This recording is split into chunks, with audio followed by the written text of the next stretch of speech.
Apprends tes leçons, Amadou. Apprends tes leçons. Les leçons s'apprennent à la maison. waaye sama yaay monsieur Balma dinaa wax sama yaay mu tubal la supu kanja. Apprends tes leçons. monsieur Balma monsieur damay dodo. monsieur lakk na sama taat yi ay. Hé, tais-toi.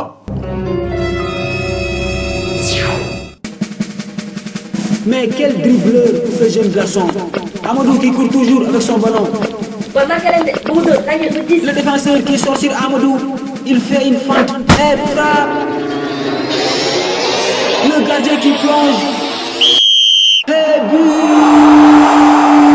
but. Ça alors, quelle force de frappe. Amadou da nga nii la mu ne football nañ ko jël suñu match bi ñëw jox ko numéro 10 bi. yow Sall daa dox sama numéro 10 kii maa ngi daan football fuuf ak sa waayam bii.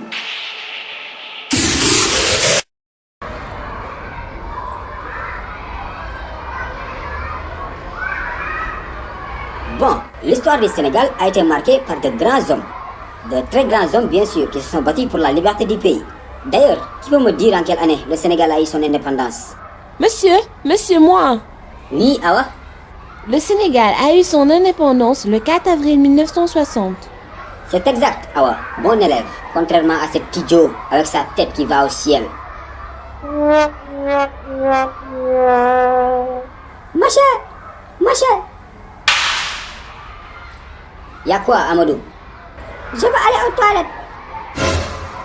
Encore, Amadou, ne te fous pas de ma gueule. Rassis-toi. monsieur ngir yàlla maa la ko day ñaan nana ma dem si douche bi balaa ma fi dee puub.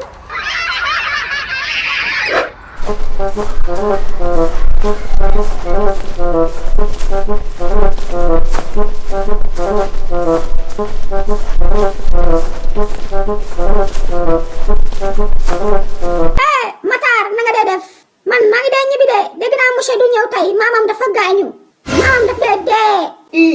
da ngay fenal monsieur da ngaa bëgg a daw jàng rek monsieur léegi mu ñëw. monsieur bi day ñëw tey man maa ngi dee ñibbi fexeel ba bul ma dee fenal yow da nga mën a fen.